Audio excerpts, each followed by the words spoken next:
Hello, everyone, and a huge welcome back to Mr. Guru English. I'm Mia. Alex, we've covered a lot of topics on this channel, but today I want to talk about the process itself. Sometimes learning English can feel like a huge mountain to climb.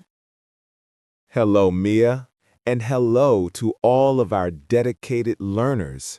That is such an important point. It's easy to feel overwhelmed or lost, and to wonder, am I doing this right? There are so many methods, books, and apps out there. Exactly. So I thought for today's special episode, we could step back and talk about the how. What are some of the most effective ways to learn English? What really works? I love this idea. It's like sharing the map to climb that mountain. We've talked to many students and have seen what truly helps them succeed. So today, we are going to share our top 5 tips for learning English effectively and, just as importantly, happily.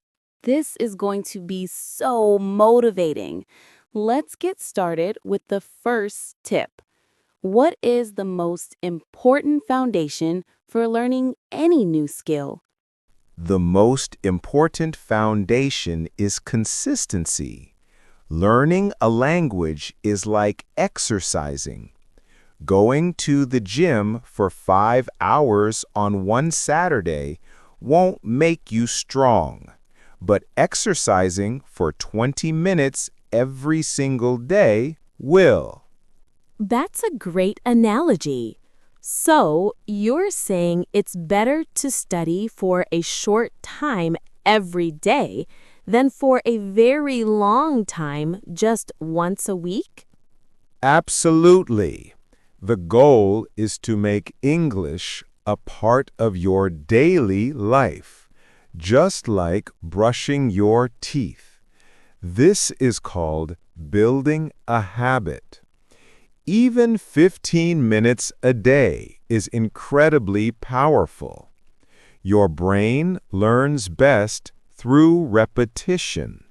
So, what are some small things a beginner can do every day for just 15 or 20 minutes? The options are endless. You could use a vocabulary app while you drink your morning coffee.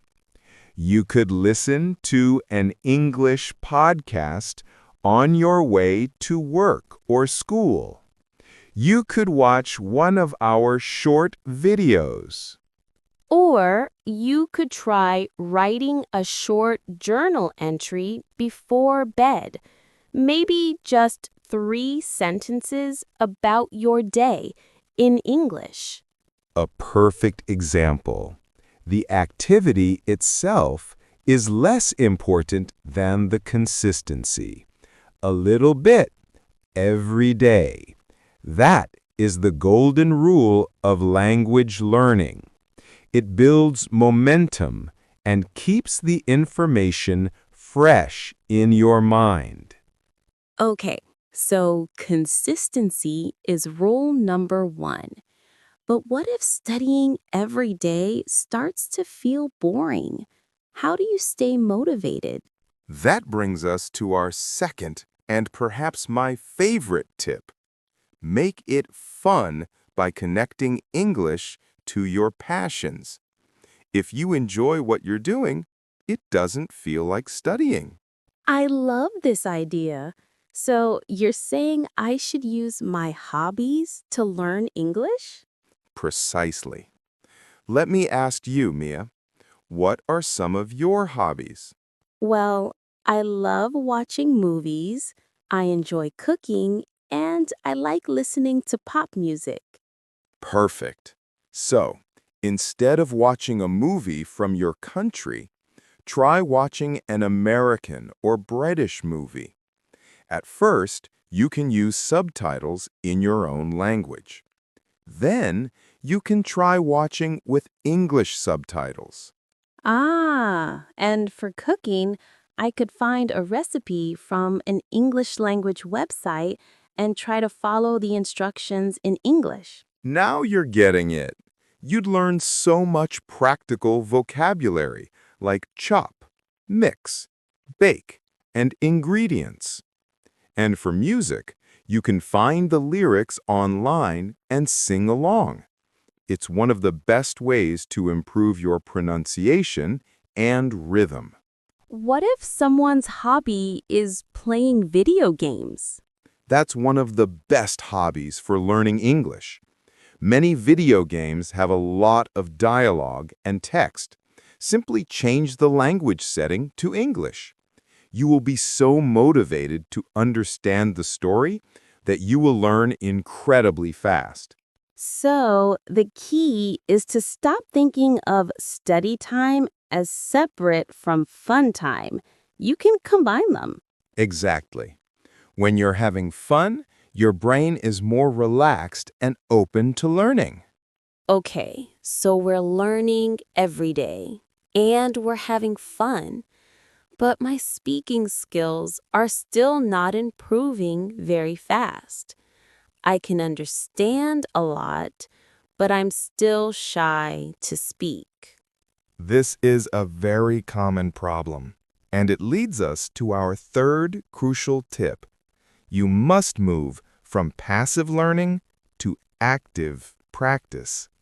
What's the difference between passive learning and active practice? Passive learning is when you are only receiving information. For example, watching a movie, listening to music, or reading a grammar rule. It's important, but it's only half of the equation. So, what is active practice? Active practice is when your brain is producing the language. This means speaking and writing. This is the part that actually builds fluency and confidence. But what if I don't have anyone to speak English with? This is a very common challenge for many learners, but there are creative solutions. You can find a language exchange partner online. There are websites and apps dedicated to connecting learners from around the world. That's a great idea. What if someone is too shy for that at first? Then talk to yourself. I am completely serious.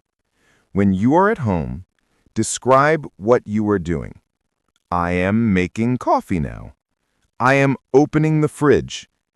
It feels silly at first, but it is an incredibly effective way to practice speaking without any pressure. I've heard of that. It's like narrating your own life. And for writing, you could start a blog or even just leave comments in English on videos like this one. A perfect example. The goal is to actively use the words you are learning. Don't just be a consumer of English, be a creator of it. Okay, active practice is key. But I think I know why people avoid it. It's because they are afraid of making mistakes. I know I am. The fear of making mistakes is the biggest enemy of progress. And that brings us to our fourth and maybe the most important mindset tip. Focus on communication, not perfection. What do you mean by that? The goal of language is to communicate a message. If the other person understands what you are trying to say, you have succeeded, even if you made a small grammar mistake. So I shouldn't worry so much about getting every single preposition or verb tense perfect? In the beginning, no. Perfection will come with time and practice. Your first goal is connection and communication. Mistakes are not a sign of failure. They are proof that you are trying. That is such a relief to hear. So, what's your advice for someone who feels frozen because they're afraid of saying something wrong? My advice is to reframe your thinking. Every mistake is a learning opportunity. If a native speaker corrects you, they are not criticizing you, they are helping you. You should say, "Thank you for teaching me." So, we should be brave and just try. It's better to say something imperfectly than to say nothing at all. You have summarized it perfectly. Embrace your mistakes. They are your best teachers. This has been incredibly motivating. I feel like I have a new, clearer plan for my own learning journey. Let's do a final review of these 5 amazing tips. Let's do it. Tip number 1 was make it a daily habit. A little bit of practice every day is better than a lot of practice once a week. Tip number 2 was find what you love. Connect English to your hobbies like movies, music, or games to make learning fun and effortless. Tip number 3 was don't just study, use it. Move from passive listening to active speaking and writing to build real fluency. Tip number 4 was focus on communication, not perfection. Be brave, make mistakes, and remember that the goal is to be understood. We didn't even mention a 5th tip, but it's what you are all doing right now. Use technology wisely. Watching YouTube channels, using apps, and reading blogs are all fantastic modern tools. Now, our question for you is very important today. In the comments below, please tell us, what is your favorite or most effective way to learn English? Do you have a special trick or a fun method that helps you learn English? Please share it with our community. Your tip might be the perfect idea for another learner. We can all learn from each other. And if you found this lesson motivating and helpful, please support our channel by giving this video a like, sharing it with a friend who might be feeling stuck.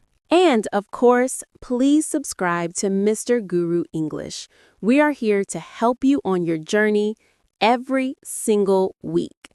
Thank you for your time and your dedication. Keep practicing, stay positive, and remember that you are making progress every single day. Happy learning and see you in the next lesson.